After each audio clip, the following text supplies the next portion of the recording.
Okay, good afternoon. I'm Tamika Evans. I'm part of the Project Row Houses team as the Director of Strategic Partnerships.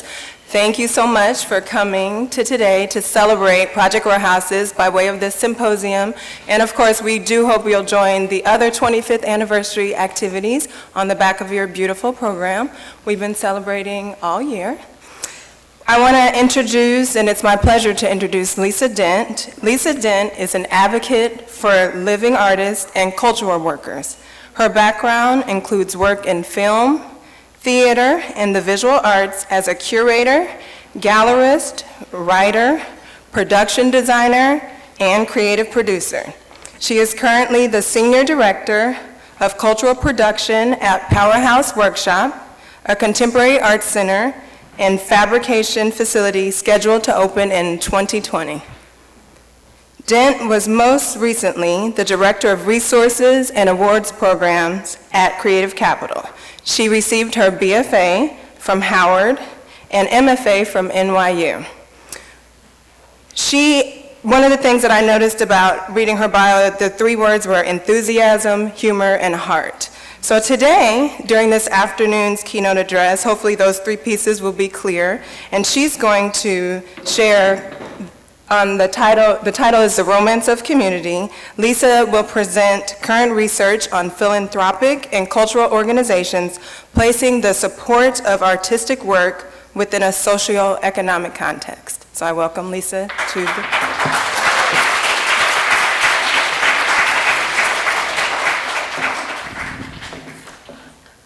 Hi, everyone. Can you hear me in the back? In the back? Okay, great. Thank you, Ryan, for inviting me to be here today.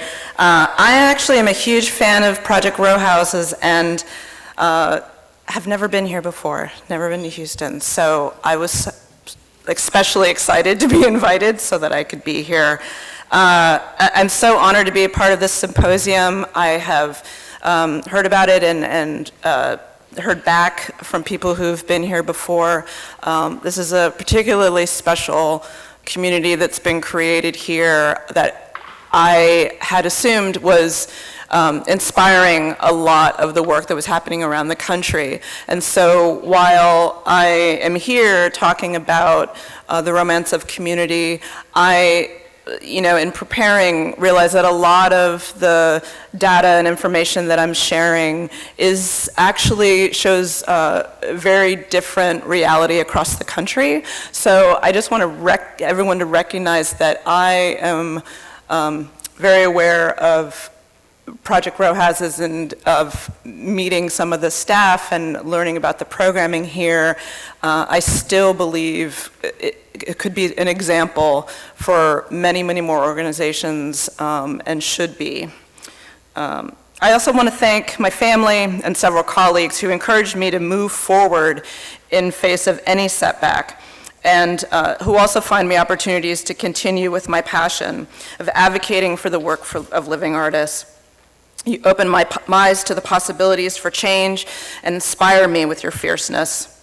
So I'm going to say thank you to Mom and Dad and Gina and Judy, Elisa Blount-Moorhead, Dina Hagag, Taylor Renee Aldridge, YK Hong, Invincible, Brittany Nelson, Gia Hamilton, Amy Sadao, Nelson Santos, Ted Kerr, Ruby Lerner, Christy Edmonds, Grace Stanislaus, Mandy Ringer, Sarah Hromak, and Elisa Brunel. And I thank you to the Karankawa people for caring for this land, so there may be people here today. It's a bonus for me to be here along with these several colleagues that I've known or worked with and admired from afar. And what I hope to do in the next 30 minutes or so is to place socioeconomics into the realm of artistic support more intentionally. So I'll not be presenting some sort of codified history of social practice art within the canon, right? But I'm going to highlight the ways in which this work aligns with institutions and my experience within them. So before you get your hopes up, I have more questions than answers. As I think many people have realized today, I have a lot of questions. But I'm willing to, as Miranda Joseph notes in her book, Against the Romance of Community, bring our experience to bear. That is, we can try to learn from our mistakes by equipping ourselves with the analytical tools to read the implications of our practices. And I will attempt to do this with the understanding that any community or individual is not in binary opposition to the other. Right? So, arts and cultural institutions like museums, galleries, and grant-making foundations have been described as the best outcome of a civilized society. So why, it has been argued, would we lobby against tyranny and fight wars to create peace, if for no other reason than to witness the beauty and inspired genius of creative production? So in the 19th century, Americans of great wealth and power established institutions and foundations, funneling funds and other resources to their creative citizens and honoring them with sustained work that ultimately could be shared with the greater society. In their February 2017 report titled Culture and Social Well-Being in New York City, which is where I'm living right now, which is why I was focused on it, highlights of a 2-year research project, the University of Pennsylvania's Social Impact of the Arts Project reminded readers that culture is a right, not a privilege, a point that was recognized in the 1948 Universal Declaration of Human Rights. So artists and those who work closely with them have benefited from this charity for generations. Yet all that has been required for the support of their work to continue is for organizations to follow financial and legal requirements the powerful put in place. Beyond the payment of property and sales taxes, U.S. nonprofit organizations must manage the gifts, financial and otherwise, in order to support their missions. Over the past several decades, leaders of nonprofits have presented reports, guides, and metrics designed to illustrate the contemporary enterprise of philanthropy. These materials have helped address the challenges of nonprofit arts organizations as the country changes in government and business at the local, state, and national level. So as someone who has earned my income from the cultural system for 25 years, I've watched as these changes impacted the work my colleagues and I did. I made changes in my professional life as I came to understand my education, privilege, power, and the possibilities within various sectors. So I have experienced the questions and conflict within small, mid-size, and large organizations. More and more, I have had to ask questions I believe are important to consider as we steward progress within the cultural sector. 1, what if your life in the arts includes interactions at work that provide you with no legal protections or financial benefits? 2, what if artists and cultural workers' safety requires submission to immoral power structures? 3, can creative work made with resources from a system devised by those closest to power and unwilling to relinquish their position mirror anything but the system itself? And 4, can and should a system of support be established outside of the nonprofit industrial complex? In my former position at Creative Capital, I worked in the Artist Services Department, and my role included overseeing the grant-making process, managing convenings for colleagues. You know what, I'm just gonna move this for a second, because I realized I wanna wait for a sec. So I managed convenings for colleagues and meeting with individual artists on a regular basis to provide ongoing support for their artistic projects. So beyond just talking about aesthetic considerations, it included reviewing contracts, budgets, timelines, then encouraging a shift to careful consideration of their personal goals and the idea of a future. When I initially met a person who defines himself as an artist or cultural worker in the US, I would go by a few assumptions, right? That the individual lives and lives and participates in the capitalist economy of this country, including the use of all monetary structures available to its citizens. That their desires for their artistic work to be the primary source of income as defined by the US Internal Revenue Service is at the core of their being. That the artist will participate in various legally binding social structures and relationships, such as marriage or adoption. And 4, that the artist accepts the current structure of the market for one-of-a-kind or limited editions of artistic objects. Right? So you can even see in those 4, there is a lot of room for change, questions, right? So the moment that an artist decides to assume all of the responsibilities, benefits, and drawbacks of the current political, economic, and social structures described above, the when or how answers may seem seemingly standardized. But if I discover, however, that the artist is uninterested, unwilling, or unable to function within the above assumptions, then the question of when or how one will develop and present their artistic work is addressed differently. Social practice artists often fall within this scenario, as their work often does not result in one-of-a-kind objects. Compensation might be selected along a long list of legal, malleable considerations. More often than not, more time needs to be taken, perhaps more research needed, because other options are often not immediately apparent. Many times people have been discouraged from those options, right? They hear things like they won't get shows, they won't get a gallery, they won't sell their work. So I also took great care to address the fears surrounding the idea of moving through the world empowered with knowledge and a clear sense of self that these conversations inevitably brought forward. So for me, asking artists how, when, and why they want to participate in the political economy is so that they can be better collaborators. So that when they are working with small, mid-size, or large cultural institutions, they can be engaged in conversation with some level of understanding and an ability to negotiate for what they need based on their own terms. So nonprofits generally have staff members with an understanding of the institution's requirements and responsibilities to the city, county, state, and country in which they choose to build their constituency, right? So you can go to Eureka or Ryan, and they can pretty clearly talk to you about how Project Row Houses needs to be accountable to Houston by the individuals that live in the community, but also city government, right? But artists often do not and cannot. Our educational system has not supported this. A person can graduate with a bachelor or master's of fine arts degree in this country and never been asked to create a budget or learn to negotiate a lease on a home or find a studio space. Right? For years, as Julia Bryan Wilson describes in her book, Art Workers, artists have struggled with what connection to this economy would be most beneficial to them and how they could engage with corporate and governmental entities with generally the hope to gain more power over the acquisition and distribution of their art.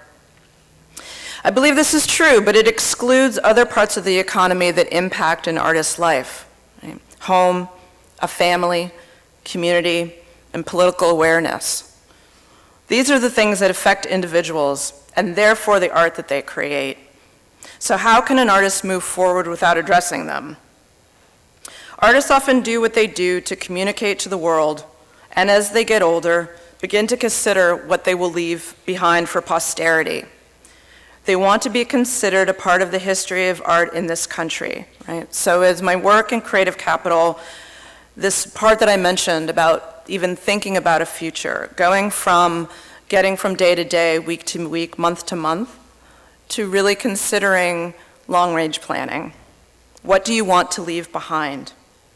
So in one of Creative Capital's professional development workshops, consultants ask artists to write their obituary. And I've heard from so many artists that this was an incredibly influential exercise. It allowed them to see, in black and white, on the page, where they wanted to go and what they needed to do to get there. And I have to tell you, regardless of the media the artist was using, regardless of whether they made objects or films or participated in social practice work, all of them wanted to engage in the global economy with their work. And by and large, this was by being collected by museums. But most of them had no idea how to engage with the policies for acquisition or the people that made the decisions about what is collected. So who in our society holds the history of cultural production? Where do many people believe it's important to keep? Where and what do many people believe it's important to keep?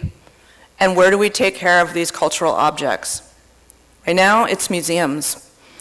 So if an artist wants to be in a part of history, then understanding the framework, market, and economy of this institution is crucial. But so much of it is opaque by design, overseen by people who have nothing to gain from your inquiry or your education, and in my experience, don't believe that you should bother with it. Let them manage it and just do your work. Stay in the studio. Is it possible to reach your goals, gain the access you desire, and attain the freedoms you believe to be important while living in this country without that knowledge? So artists, of course, have taken on running nonprofit arts organizations like Rick did with Project Row Houses, and many art school graduates have become curators or educators, working within museums and learning these systems. Even with a cultural space that is led and run by artists themselves, initial choices are forced to be made in order to comply with the socioeconomic system. And after learning how things are done, cultural workers have wanted to change these institutions, and there's an interest in incorporating less oppressive systems into the organizational structure. Many have not been successful. The resources and needs of individuals has outweighed the artists, audiences, and communities many of these organizations are meant to serve, a trend that has developed to great degree over the last 40 years. So almost 30 years ago, actually, after legal battles with the National Endowment for the Arts, many nonprofit arts organizations in the US decided to harness the power of individuals and private foundations to provide their funding, right? So this diagram is from the 1980s. It was published in the Grantmakers and the Arts Reader. And I know it might be hard to see, and I just want you all to know that I said to Ryan that she can share this PowerPoint with everybody who registered, so you can have it for yourselves. But I just want to take note here. So in the 1980s, 33% of funding for arts organizations, cultural organizations, was from foundations, and 16% was for the government. But due to unprecedented wealth and Reagan-era tax changes, foundation support for arts organization in the 1990s rose by 115%, right? So the change of support here is 115%. And it's important to understand that foundations actually largely meant private individuals who were turning their inherited wealth into nonprofit foundations for the purposes of support of similarly aligned organizations. And you'll see here, oh, whoops, see, I knew I was going to do that. The government support went, under by negative 12%. And then these total private contributions, right, went up from 9% to 93%, right? So individuals and later private foundations began to believe, because they were investing their money, that they had ownership over the content and character of those cultural organizations. And while, again, protests and public pressure mounted, and in the US, it became legally unnecessary to reveal how your personal politics might be contrary to more diverse opinions. So another way to sort of, for a lot of families that inherited wealth and started foundations, was a way to hide your political leanings by, within the walls of a private foundation. So in her new book, Whitewalling, Art, Race, and Protest in 3 Acts, Aruna D'Souza reminds us that in the mid to late 20th century, protests were proliferating against exhibitions with racist or sexist content because they had used state or federal funding sources for the shows. This, combined with media attention on marginalized groups, also provided the necessary pressure for these foundations and arts organizations to consider racial and gender equity in their hiring and giving. But charitable giving helps stabilize major U.S. arts organizations, for some providing a minimum of half of their annual revenue. And the funding has allowed these organizations to maintain access to the resources necessary to create, present, and share work by artists around the world. Outside of commercial film, gallery, and publishing efforts, nonprofit organizations can then continue to make the case for the value of their cultural work within the U.S. economy, with museums and performing arts institutions actually posting record numbers of audiences and income last year.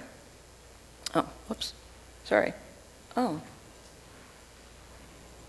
Sorry, I'm missing a slide, but by the 2000s, individual donors took up the majority of the financial support, right? So it went from, as I mentioned, in the 90% to, close to 100%, sometimes over 100% of the support of many of these organizations.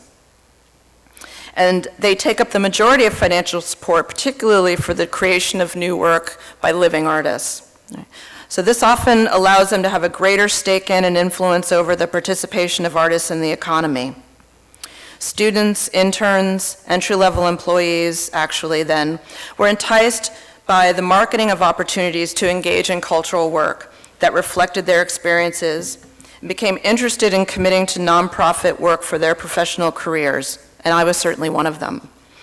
And curators created diverse artist lists, and educators welcomed public school city children to ensure us that everyone was being given an opportunity to learn about the U.S. cultural heritage.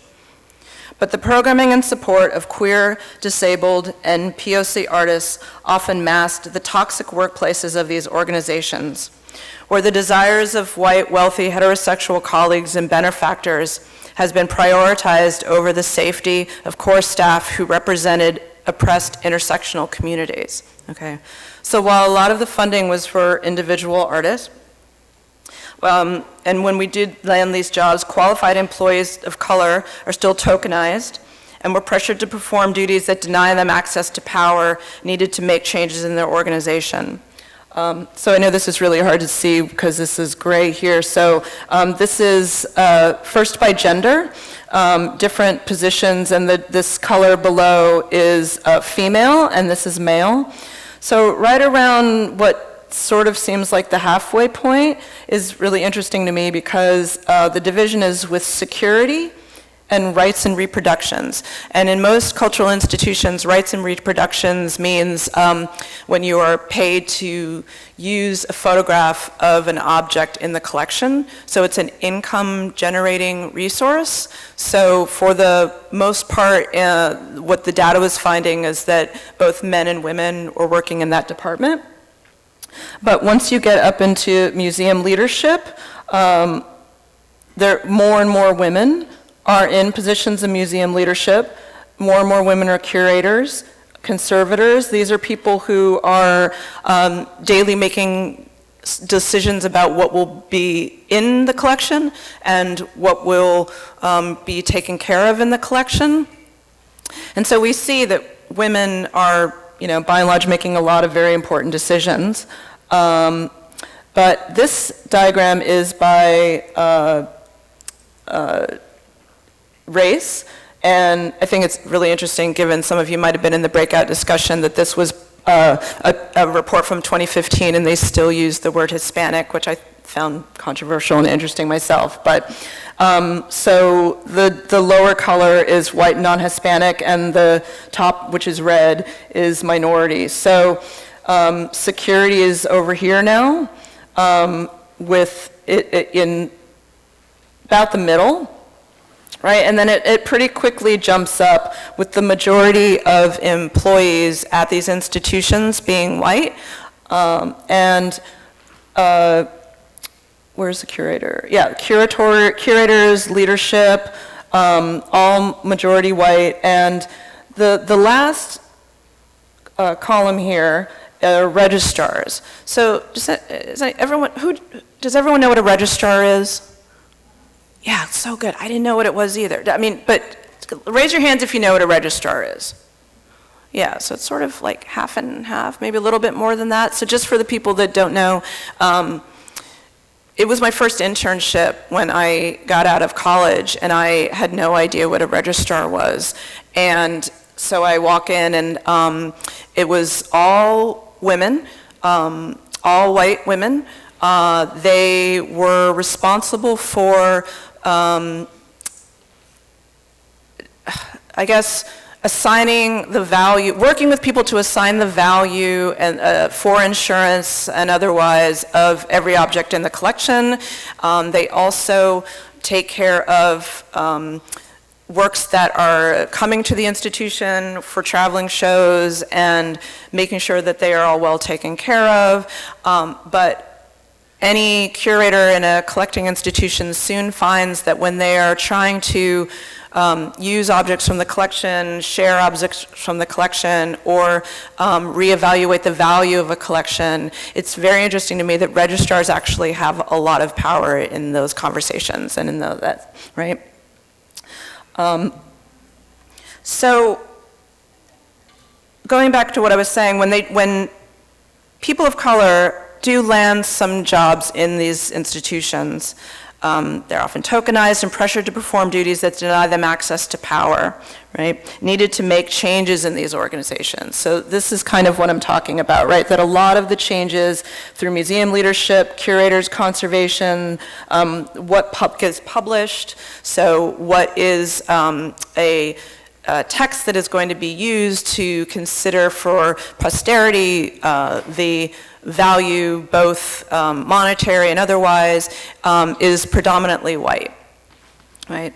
And so these fellowship and grant opportunities, some of which specifically support people of color, are often short-term, they're entry-level awards, and they have no impact on the upper echelons of the arts sector today. Whoops. So while the potential to create a larger pool of professionals of color was there, this is not reflected in the racial makeup of full-time employees at these institutions today. And in this 2015 report, the Mellon Foundation noted that the full-time staff of the intellectual and educational departments at museums is 84% non-Hispanic white, and philanthropic foundation staff demographics hold steady at 75%. Right? So this is specifically talking about grant-making organizations or philanthropic foundations. And you'll see that the largest percentages are white, female, and male. The majority are female at 57.4%.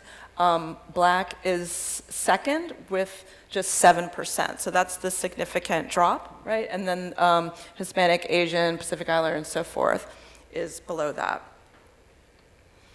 And the Council on Foundations also found that from 2006 to 2015, the number of people of color in full-time positions had risen by only 1.6%. So while considerations of diversity, equity, and inclusion has permeated the sector, and when I say considerations, I think it's actually discussions. A lot of us have probably been to panels or classes or other things talking about equity and inclusion. Grantmakers for effective organizations noted that less than half of respondents had success in these efforts, including lack of leadership that exemplify those values, right? So how can the intersectional needs of cultural workers, absent from leadership and daily work interactions, influence these institutions to make change? Right? So here's another form from 2015, again, the racial composition of foundation staff. About 80% are white, and again, all of the other racial groups are here, hovering around 10%. Right. And then minority representation across staff levels, right? So what I also think is interesting is that they divide between administrative and professional in these organizations. I think, this was interesting to me, but they are making the difference. So registrars, for instance, at least many registrar departments that I know of, they might have an admin assistant who's at the front, but for the most part, I've been to many registrar departments that don't. So they don't have an administrative staff member. They are solely playing registrars. And then, a curatorial department might have an admin staff, but for the most part, the department would be considered curators, which are the professional level. And then the executive level, down here hovering at 10%, is the representation within the institutions. Right? Okay. So artists, what's interesting to me is artists don't have to engage in the usual trappings of nonprofit organizational structures, right? And it provides both an opportunity and a possible cause for concern. And working project to project, in and out of temporary or permanent structures, they have mimicked and highlighted these socioeconomic systems in an attempt to show audiences what they do see at times, right? And I'm speaking here largely of social practice artists. They explore the freedoms and constraints of doing cultural work. They look at, as Project Row Houses does, how we're maintaining homes in neighborhoods that have historically held underserved populations and align with them to consider creative work and strategies for the future. Others have explored this by looking at the experiences of people who are interested in purchasing art, as Stephanie Syjuco did in her project in 2009. This is actually an image from a booth at the Frieze Art Fair in the curated section, which is called Frieze, I think it's Projects now.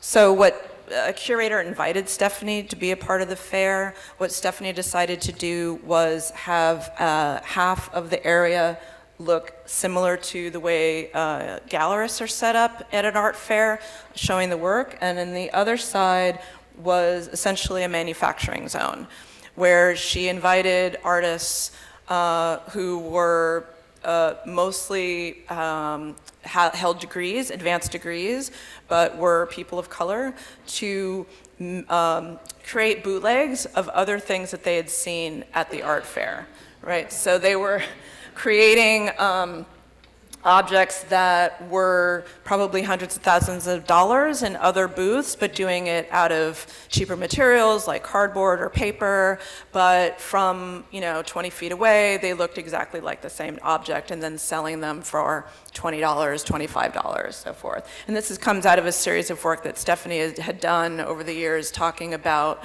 not just privilege, but the way in which labor of certain communities is prioritized over others. Right.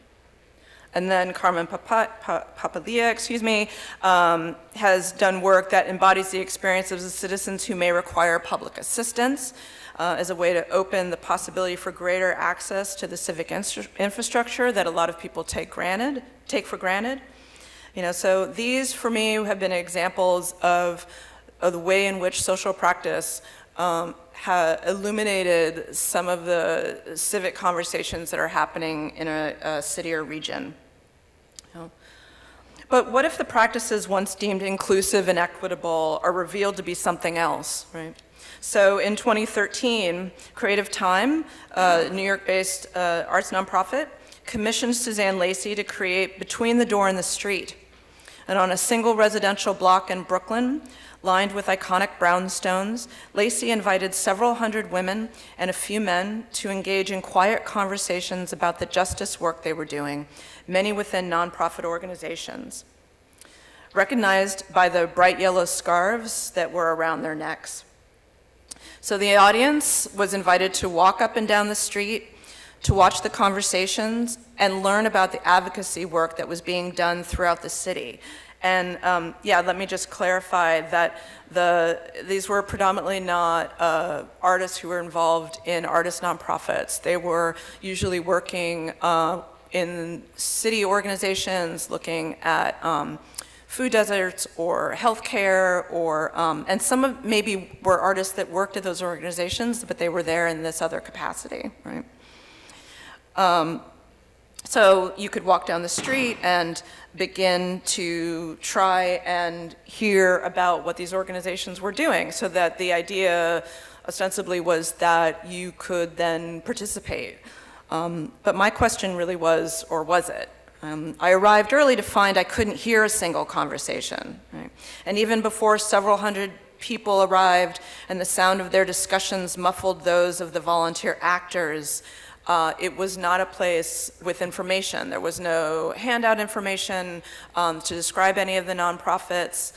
Specifically, you were told that you could go online if you found out the name of the organization, so forth. But it was really nearly impossible to learn anything as you were experiencing the project. And more importantly for me was the discomfort I felt when I learned that the actors, almost all women of color, had been asked to speak at a low conversational volume and to ignore any interest or interaction with the audience, right? So what I felt when I arrived, frankly, was a bit saddened by being engulfed in a Brooklyn neighborhood that had been controlled in a way that was not only different from how I had ever experienced people talking on the stoop, but intentionally kept me from learning, but it intentionally kept me from learning about any of the work that these mostly young women were doing. Yeah. And I also later learned on Facebook through a post by Creative Times curator Nato Thompson that none of the actors had been paid, no child care was provided, so many were unable to participate, and food was not provided for anyone during the exceptionally long day. And Nato had posted on Facebook about this. I guess someone else had found it out, and he took to Facebook to open the conversation and invited dialogue, right? So I participated, and I posted, and I asked why Creative Time had chosen not to pay anyone. Instead of getting an answer, I received a phone call from their leadership questioning my allegiance to my colleague in the field and to the visual arts in general, right? So we are all in this ecosystem of delicate mutuality. This is the community that I'm talking about. When it comes to creativity, artists' needs, and funders' desires, and each nonprofit finds its own way of functioning, the details of which can be felt in their outward-facing work, but also in the minutiae of decisions around the money they accept and what they do with it. And every organization has a responsibility to present outcomes and endeavors to future funders, whether they are individuals or foundations. This is part of the pledge nonprofits make when they accept money in support of their programs, and to some degree, audiences and artists understand this well. The financial picture of a nonprofit is an annual race to the finish, and good business practice promotes solvency for multiple years in the future. So if cultural organizations are truly committed to the artists they work with and the audiences that they serve, how are they reconsidering their financial forecasting, or specifically the structure from the top down? In a nonprofit organization, as the structure is legally defined, the staff is actually not responsible for the health of an organization legally, right? A board of directors must be put in place to oversee the organization and ensure that all activities are furthering its mission. And subsequently, in order to lead an arts organization today, executive directors are asked to disregard the daily interactions and musings of their staff and constituency in order to focus on the big picture. They do that with board members alone, maybe bring in staff after, but that's the goal. And a lot of executive directors hear the word vision over and over again. What is your vision? And most nonprofit boards across the US are still wealthy people who are white, and so these boards are not becoming more inclusive. So this image is from a 2017 report that indexed board members across the country and noted that board members are still 84% white, with the board chair position and 90% of these organizations being held by a white person, and 58% of those are men.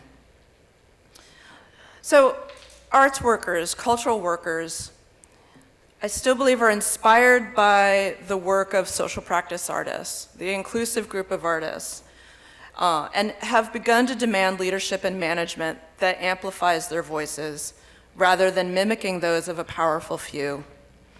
And this arrangement requires hard work to ensure that an organization is working with the proper treatment of people in mind. But the truth is, bringing people-centered policy to the forefront of these institutions is not legally required. Ongoing and good communication between the artists and the employees, and then the employees and leadership, is expected but not regularly monitored by the board. It is easier for nonprofit organizations to prioritize, measure, track, and report on matters such as fiscal solvency over the care of people. I believe that nonprofit organizations that have placed themselves at the forefront of artistic production for decades have become defensive and fearful of these artists and employees, but I believe it can change. So how do the passionate artists, audiences, and colleagues who have watched nonprofit arts organizations' evolving system ensure that more board members and leadership honor a complex and intimate system of cultural support? They could look at non-Western models of business formation. They could mark a new path. They could restructure.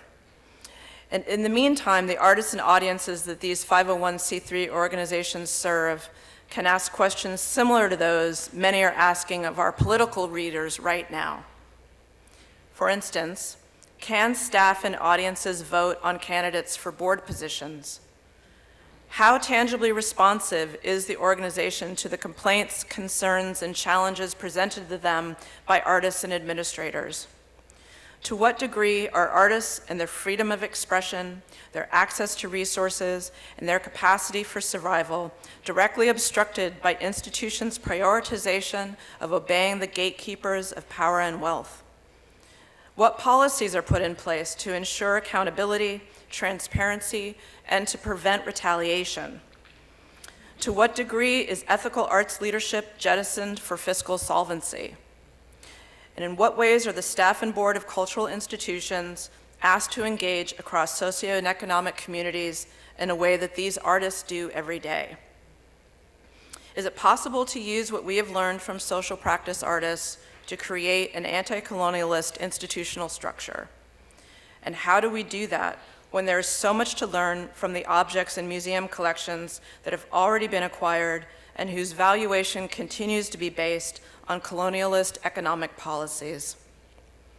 So as I warned you, more questions than answers. But I'm committed to asking them as often as I can, and I hope that you will too. Thank you.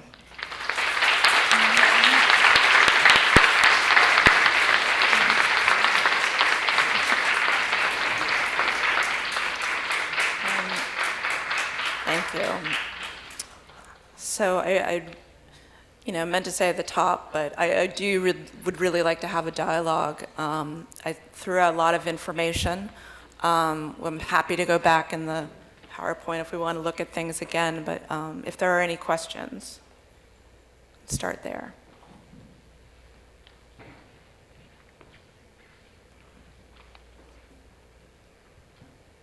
I found it interesting regarding the Brooklyn incident where the women were told not to talk at a certain level. Yeah.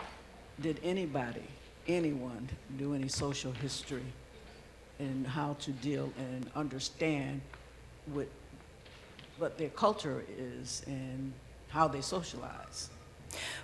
You mean anyone involved with the project, or has anyone since?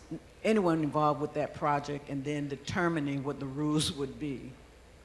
No, well, the rules were determined by the artist Suzanne Lacey, and I think that was honored in a way that is been the norm for a lot of artist support. You do want to allow the artist to have a say in the structure of what they consider their artistic practice. And so I thought, for me, that was a really interesting example of honoring an artist's vision and idea for the work without taking into consideration other factors and being open to conversation prior to the event. So there was no postmortem that was public as part of the project.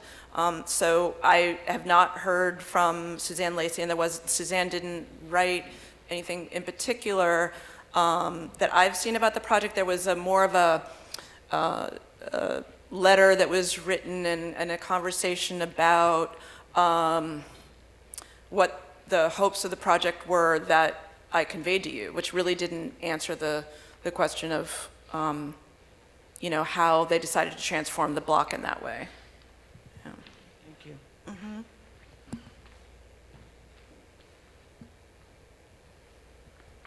Thanks so much for your really valuable analysis. I wonder whether it would benefit to extend it back into the 70s when you're actually analyzing the ownership of artist-run spaces and how the funding transitioned, where urban renewal had a place to play with the asset base of an artist-run space. Yeah. And so there was this grappling with power relations, and those of us who have been through generations of different board relationships and everything, there was this transition, and I find it kind of interesting that you're focused on, colonial institutions. You're focused on a good critique of publicly funded, publicly owned, possibly, museums and the roles that folks play in an educational-based, democratic society.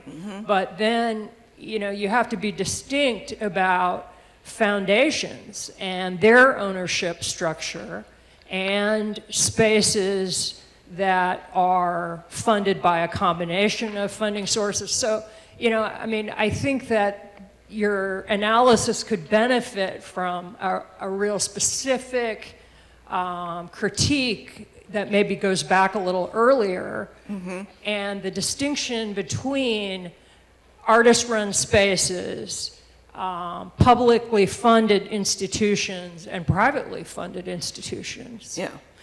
Well, what I tried to do is, I didn't go back to the 70s, but what I tried to do was to say that there had been artists who had taken on the management of nonprofit institutions that then got kind of to a stove. And that, to me, is exactly what happened to artist-run spaces in the 70s, right? So they still had to be working within a tax structure that, the same one that larger institutions did, museums, to a certain extent, right? And so they did attempt to do something and had difficulty and held back because to legally function as a nonprofit organization, there were things that they were unable to do. In a way that is anti-colonial. The other reason that I don't delve too much into some of these artist-run spaces is that, well, it's sort of 2A and 2B. One, I do think that people have, what's the word, believe somehow that if an artist is running it, then it is not going to fall into some of the other problems that these other institutions do. But how can individuals who have had no training in art school up until that time in financial long-range planning and land management and real estate and all of that, they didn't have the possibility to do that. And it was also often women and people of color who were opening those organizations and having to do the work that often, frankly, white men were unwilling to do. And a lot of the social justice work that I've been doing now and the training is about not relying on those communities to fix everything, right?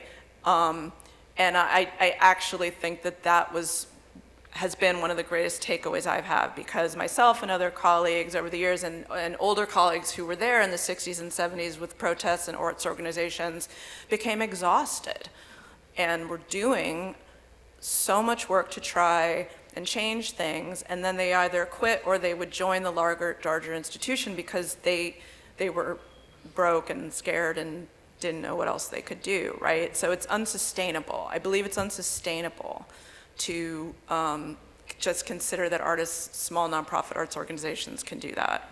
I agree with a lot of what you've said. I think also your focus on tax policy is not really the issue, because in social justice and other kinds of social arenas now, people are focused on outside of 501c3s to actually accomplish social good. So if you have the means to kind of go beyond, tax policy, it really has to do with ownership of the labor of executing your goals.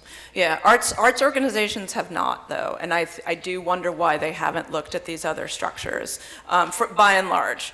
I mean, I'm also thinking of dance companies and theater companies are regularly advised to become a nonprofit organization, and it could maybe have something other than a 501c3, but it's also the way that the majority of people are advised to structure in a way that I question. And that's one of the reasons why I focus on tax structure over other things. Yeah. Hi, Lisa. I'm Sixto Wagon, and thanks so much for what you've been saying. And I guess part of my question goes to currently looking at where the foundations are in terms of how they've actually been taking a social justice kind of stance, and that we've seen some of the foundations and some of the foundation leaders actually continuing to take on these ideas of community. How do you see that that actually changing this, or do you see that this ongoing aspect of kind of the continued capitalist board structures, the continued foundation support, actually not being able to switch in terms of that? So mostly what I'm seeing with foundations is that the financial support is being given to artist practitioners who may use the word community in their grant proposal or talk about being community as part of their practice, being funded right now by a lot of new foundations or in offshoots of larger foundations like the Ford Foundation. I will say that there are some staff members in these organizations that are of color and are trying to think very carefully about how these funds are used.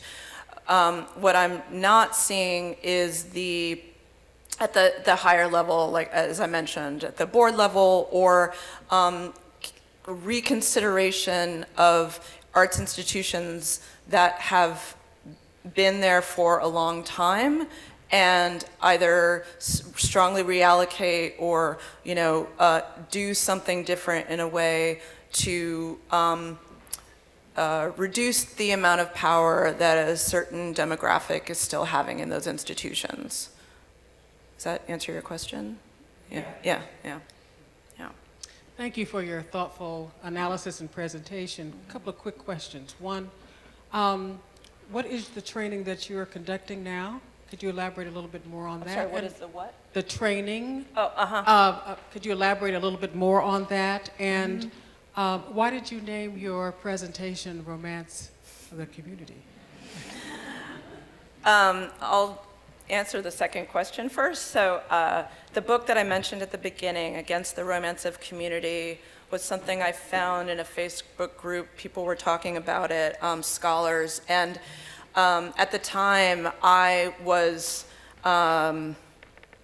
unemployed, and I was in various ways thinking about the challenges that I've had in the various communities that I inhabit. So as a woman, as a black woman, as a woman from California, as a woman who a lot of my work is challenged by a disability. So in each of these communities, I felt I needed to sort of toe the line, and then what does it mean for me to embody all of those? And even though the book is more about, it's more of a Marxist look at the US and the ways that capitalism really uses the word community in order to maintain its capitalist structure, right? So as long as we say that we're serving a low income or whatever community, then we can maintain capitalism. And so she kind of goes into some of this. And so, but I removed Against the Romance because for me, there is still a desire for me, and I don't think I'm unusual in this, to connect with people, over texts and objects. And so how, just like in romances I've had, you love that person, but you'd like them to give you the remote sometimes and give you a little space and do different things, right? It's like back and forth. And so even though I don't really have this paragraph where I'm talking about the romance and the back and forth, for me, it really is about okay, I love to go to museums. But I came to a point in my career where I felt like no living artist should ever go near them. They should not work at them. And then there was a point where I thought, no, I'll look online. I don't know, just like going back and forth. And for the first question, I went to Howard. My father was involved in prison work, and I have family members involved in prison work, so it was always a part of my thinking and my education. And then I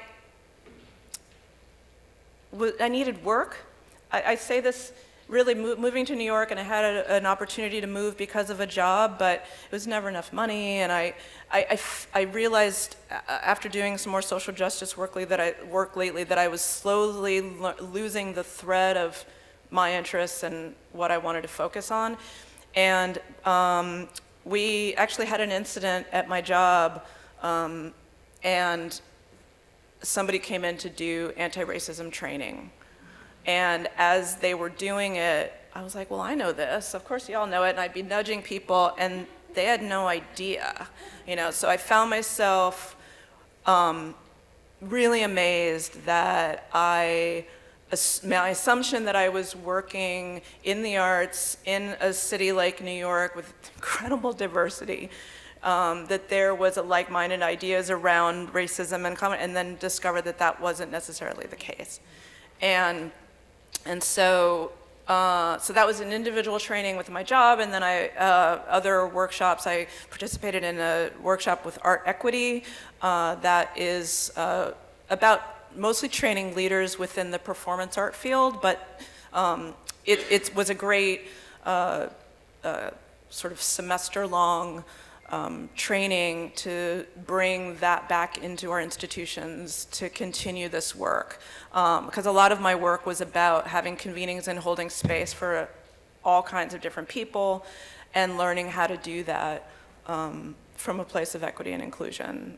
But what was just striking was that that's how I learned to do things in school, like that's how we operated, and I'm sure as part of what your work and Project Row has is that's how we learned to live. It was only when we had to sort of enter these other institutions that we had to suppress some of our inklings, I have a question. It's kind of a follow-up on the training. First of all, thank you for that. That was amazing. Thank you for sharing all that information. And as an artist, I selfishly want to learn from your experience and suspect that other people in the room do also. So I want a different sort of training. Yes, I wonder if you, from your years of experience, have sort of some like major takeaways that you share with artists in terms of how to approach an engagement with an institution. Yeah. I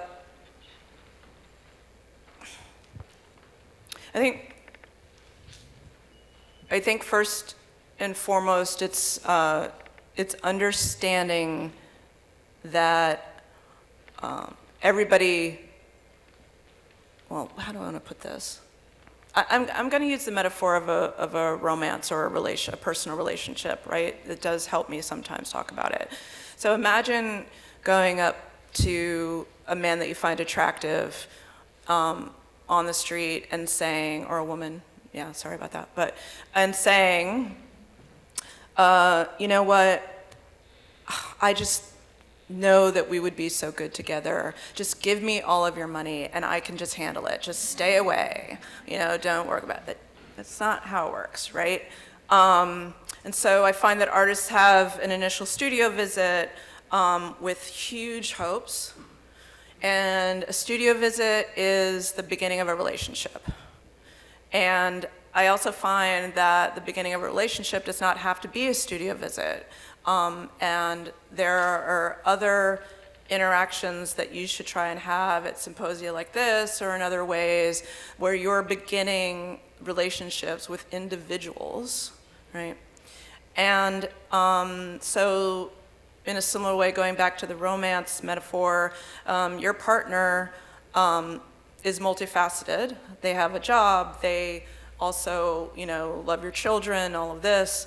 What hat is the person wearing at the moment that you meet them, right? And when you're meeting with a curator of an institution, They are, by and large, probably in their institutional mode, right? So they may want to say yes to everything, but they can't. They're not able to, or they will lose their job.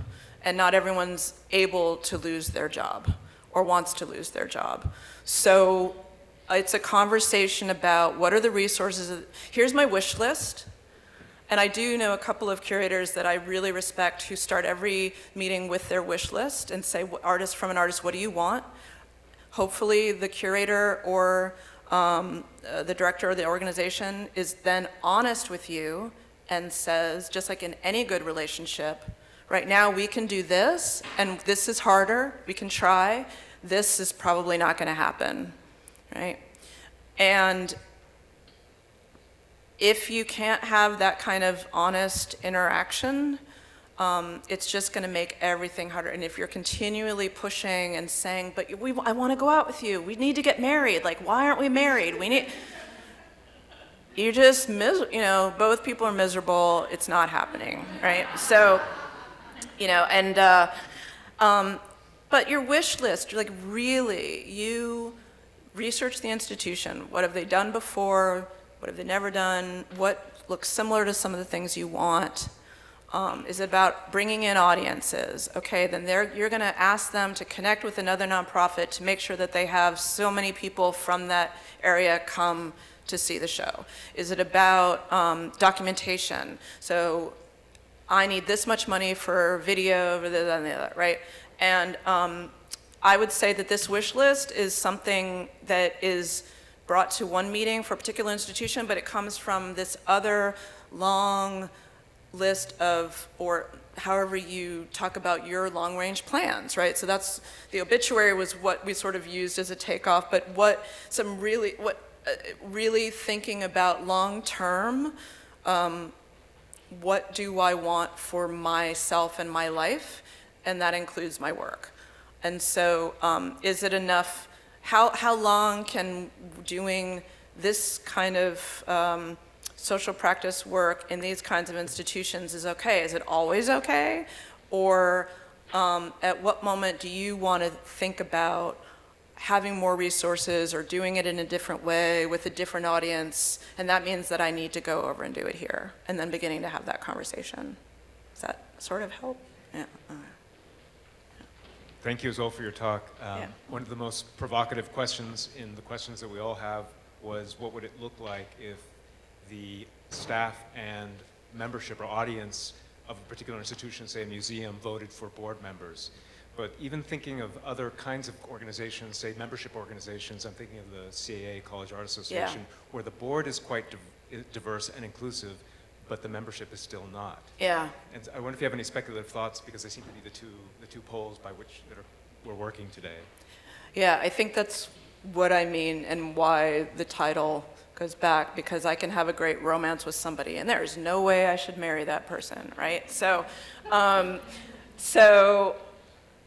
and nothing's perfect, and I think no relationships are perfect. And how can we encourage somebody who is interested in, for instance, art historical scholarship through the academy, engage with College Art Association?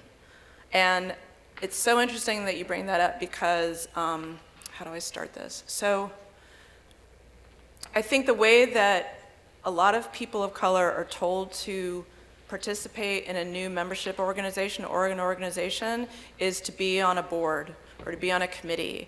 They get so excited. And so personally, I, at a fairly young age, then had a lot of information, training, background, all of these skills, with no leadership opportunity for me to take those skills. And that's the part about tokenization that I'm talking about. So why is your first idea that this person of color coming to you and interested in finding out about the institution or organization, then that they are the voice for you to like a whole community or something, right? And I think that people feel like that's amazing. Now, they'll really have an impact and they'll do this. Well, maybe that person's, I mean, I was pretty introverted. I didn't necessarily want to be on every board and do all of these things, right? And is that the right person? And maybe they need time to develop and there's other things that they want to do. So how can we really think about being clear about giving people of color the same time and training and considering them as individual people that we do for others? And I'm curious to see how that might change things. Yeah. Your early table reminded us about the shift of resources from the government or public sector to the private sector in terms of support of the arts. And there was a recent article in the nonprofit quarterly, "The Rich Will Not Save Us." Yeah. And NPR had a piece on it last week about the super wealthy and their proclivities in terms of giving and how that can be problematic. You know, it hit me while you were talking, you know, there's no difference in the word patron and patron.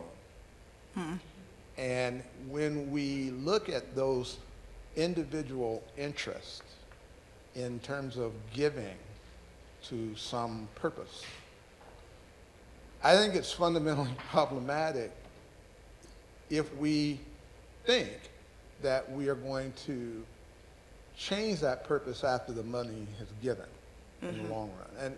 And I think it necessarily leads us to think, how do we reconsider resourcing cultural production or the individual artistic act?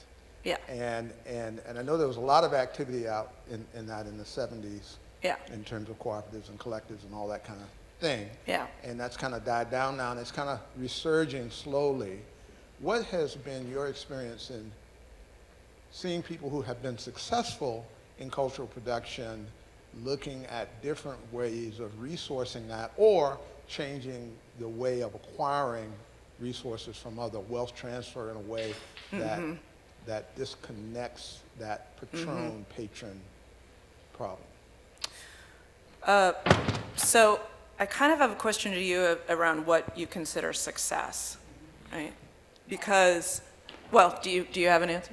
Yeah, I consider myself one successful if you're able to produce either singularly or collectively that cultural object or activity that you aspire to do. That is what I consider success.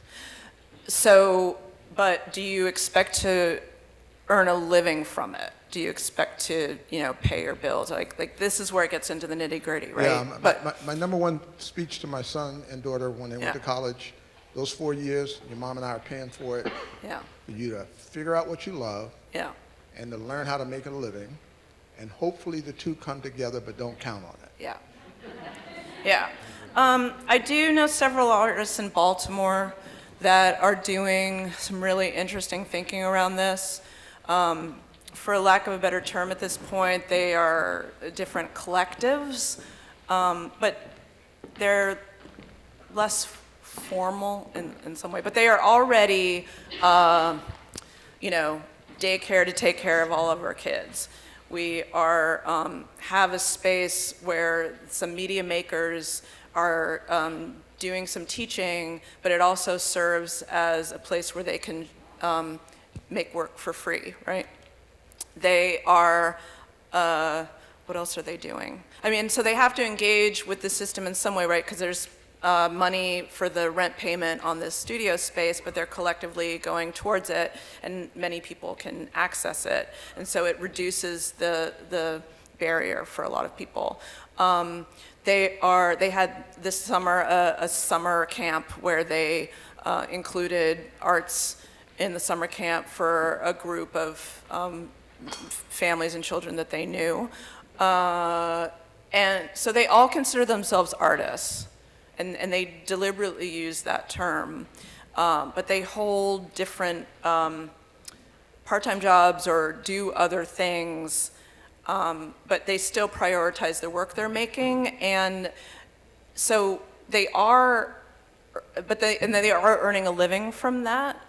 But most importantly, they are reducing their expenses, right? So they're focusing on that as opposed to, getting my amount for my work up, which I think is a pretty interesting model. I will say that because they're working in media, film mostly, and all of those things, it is a different marketplace. And when I've had conversations with them about visual artists, they are so inspired.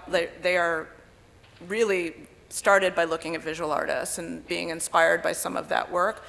But they are still no less about the monetization of one-of-a-kind objects, so they don't participate in it. And so it's really I can't really think of a group of people right now who've done that similarly with the visual art practice that somehow doesn't go into the commercial film market in some way, like either by working on a film shoot or doing a commercial or something like that. Yeah. Okay.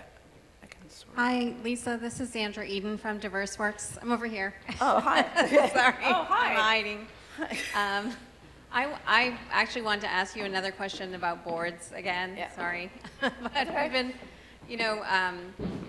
at Diverse Works, we've had like a really great history, and we've worked really hard to diversify the board, especially over the last 3 years. And one of the things that I've started to think about, and I was wondering if maybe you had some examples of other nonprofit, smaller arts organizations and the executive director relationship with the board in terms of trying to increase diversity on the board.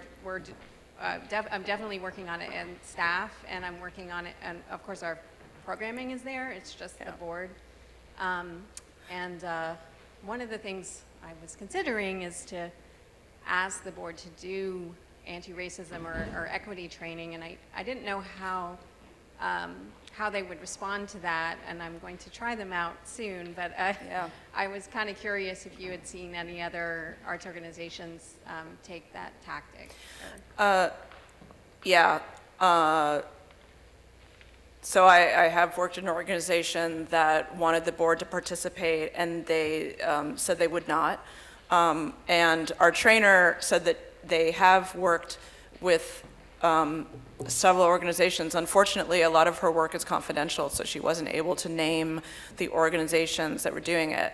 But first and foremost, what I thought was interesting is our trainer said that a lot of for-profit, small startup businesses are actually way ahead of nonprofits, which I thought was, and especially arts nonprofits, which I thought was interesting, and which the data then proved to me. That things like transparency around salary and board participation in certain things are already happening in startups, businesses, for-profit businesses, and there's a lot of reluctance in the fine arts or the cultural work to do that.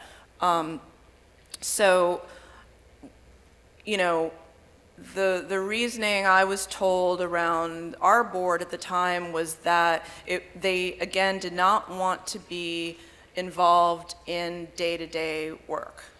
So that they really wanted to stay in the idea of fiduciary responsibility as though that didn't have racist implications.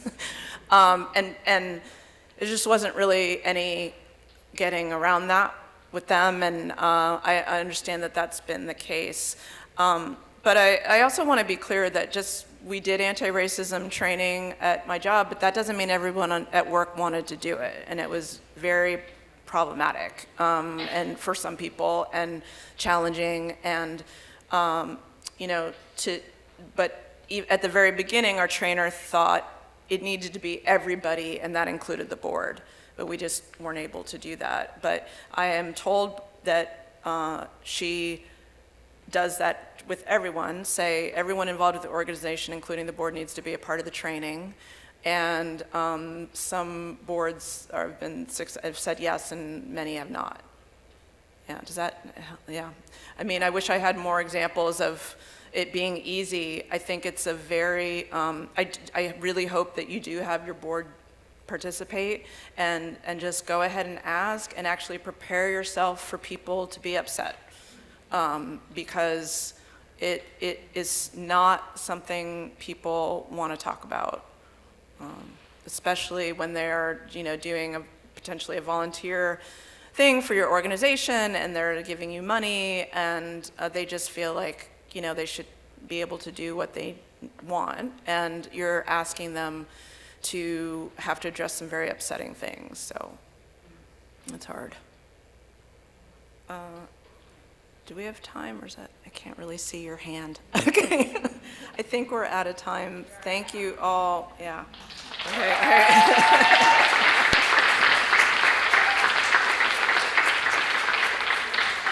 Announcements.